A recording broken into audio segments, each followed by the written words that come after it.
You're listening to the Money Mike Syndicated Radio Podcast. Why, the Chicago Sky. Boy, the Chicago Sky are having a tough start. You can see the look on Angel's face. Ain't nothing good about the party that's going on in Chicago right now. They're starting off 0-2, and we're going to get into it. They're starting off 0-2 and just trying to get going, but the Chicago Sky are just not understanding or not quite getting it. Now, let's put it all in perspective. The Chicago Sky fell to the New York Liberty, no doubt about it. You got Sandy there, 99-74, and it was a burner. Wasn't nothing pretty to write home about, but it's a game that the Chicago Sky and the fans have got to relax on this one because if the Indiana Fever or the Chicago Sky play the New York Liberty are the champs. I predict they'll be the champs this year, and I predict they may come back and run it back and be a three-peat.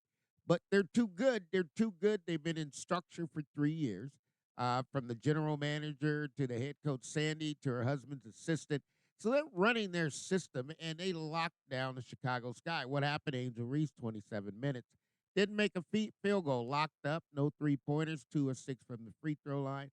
Got 12 rebounds, 1 assist, 3 steals, no blocks, 5 turnovers, a minus 25. She hit the jackpot on that minus 25 because that's exactly how much they lost by, right? Camila Cardosa got short minutes, 23 minutes, 3 of 8. Came in there, pulled down 4 rebounds and 1 steal, no blocks, and minus 13. So you can see where I'm going here. Vandersloot finished with 14 points, but still came out minus 19. And folks, I'll always take you to the plus minus when it comes to this. Kia Nurse minus 10 and Ariel Atkins minus 17. They all got different numbers.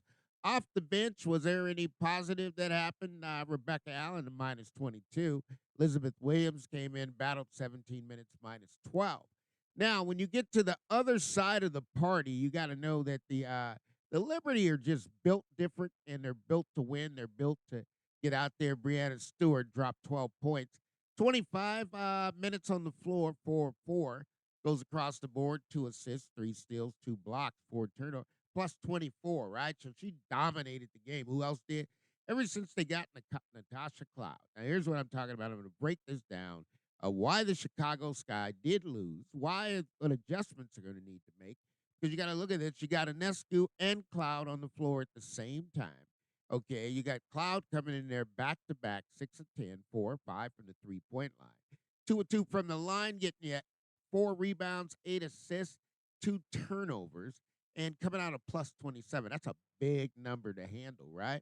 So when you look at this and you're looking at, okay, I go in there and I say, well, you got Sandy, and folks, Sandy coached the game. So really, it was a mismatch from the start. You'll see it'll be a mismatch with the Indiana Fever. I mean, Liberty are loaded, and you got Tyler and Jeff, and really, if you ask me, the plan right now just isn't working.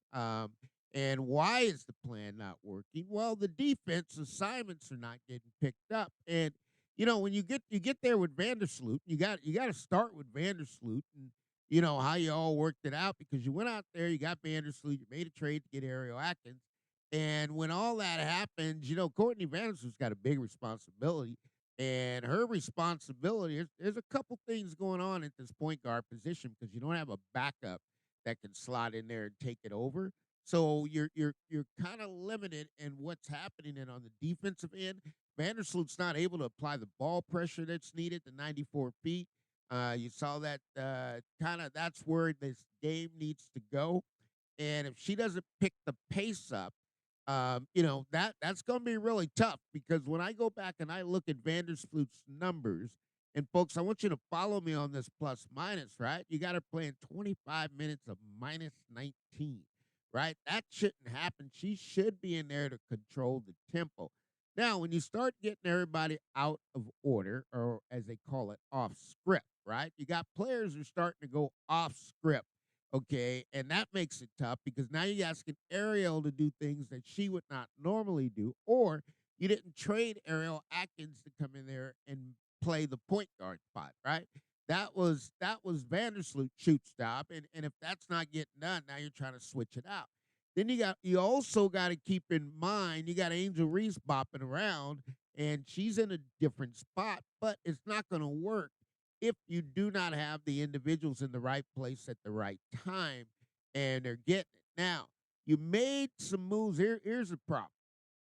You don't have anybody that can really defend on the point guard or apply the pressure, right? Because normally Haley's going to do that. Jefferson's down.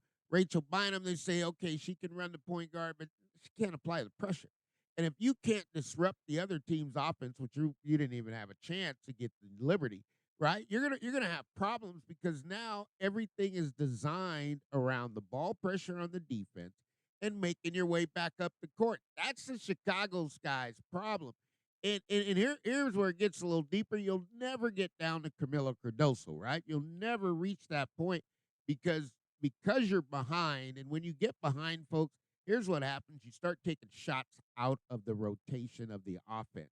And when that happens, now you can't wait for Camila Cardoso to come back around because you're trying to take the shots now. But here's the deal. Vandershoot's got to win these matchups. And if she doesn't win these matchups in the guard spot, now New York Liberty's a little tough because you're running double point guards, right? And they both can shoot it. So that's going to be tough. But when it talks about Vandershoot and you got Ariel Atkins, they got to match that performance. Now, when you get back to that game and you look at it and you say, okay, well, let's look at it. Let's see what happened, right? Vandersloot came in there 25 minutes, Ariel Atkins 23 minutes. Between them both, right? Look at the production that came out, a total of 22 points. Now you go to the other side of the board and you say, well, wait a minute, Mike, what are we really trying to accomplish here? They got 22 points. You get Natasha Cloud and Sabrina Nescu. If they don't match that performance right there of 34 points, okay, you're gonna be minus. And that's where you're losing the game. Now, if you get the 4 where Angel Reese is playing that 4, and Brianna Stewart's gonna go out there and get a plus 24 and get 12 points, and you go back to Angel and she doesn't score, you're gonna lose that battle. So the Chicago Sky are losing battles all over the floor. And if you look, and when you got point guards that can't touch the paint, right? You got to get in that paint, and you got to be able to do dribble kick, and you got to get dribble entry, and you got to be able to get the players time to duck in, right? You got Camila Cardoso. This is what gets me. And folks, the rule of thumb that I always use whenever I go in there, and you have the WNBA and the NBA, I always add 6 inches, right? Because the 6 inches tells me that's how big. So when you got a player like Cardoso, 6'7", she's really 7'3" if she was playing in the NBA, right? I mean, if you had Brittany Griner, she'd be 7'5".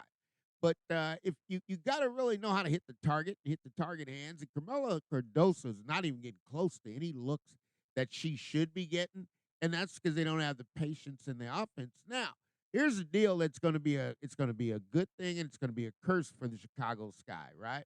Chicago Sky shot 40% from the three-point line. That's going to be a tough ticket to surrender. Why? Because when you shoot it that well, now you got to always risk the fact you don't want to be jacking up shots, but you want to make shots.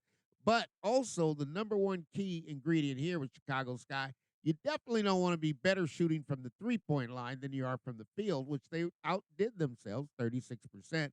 And you definitely don't want to go 13 of 25 at the free throw line, shooting 15%. You can bop this around. What does it mean, or what is Money Mike trying to really tell everybody? Hey, you know what? This is game one. We just getting it started. But I will promise you this, in the WNBA, they come out to play. Ain't no doubt about it. And if you're going to play, then let's play. But don't worry about beating the New York Liberty. You're a little couple steps away from that. You know, you got Tyler Marsh going to get it going, Jeff P., but they going to need a guard. A guard that can apply some pressure. Or Tyler Marsh going to shake the lineup and go with something a little bit different, right? You brought Nescu in, you brought Ariel Atkins in, but Ariel Atkins got to get going, and you got to have a point guard to make sure that gets going on that. And it is what it is, but Vandershoot knows. She talked about it in the press conference. But Angel Reese getting lost in the shuffle, it's the New York Liberty. They're playing for chips, folks. And when you face the defending champion, they're going to try to bury you. That's their job. This is the Money Mike Syndicated Radio Podcast. We promise to bring it to you just a little bit different. We're going to drop the hammers this year, and we're going to call it just like it is. All things are possible to those who believe. But my, why for the Chicago Sky? They'll get it back. Let's see what happens in the next one. We'll see you soon.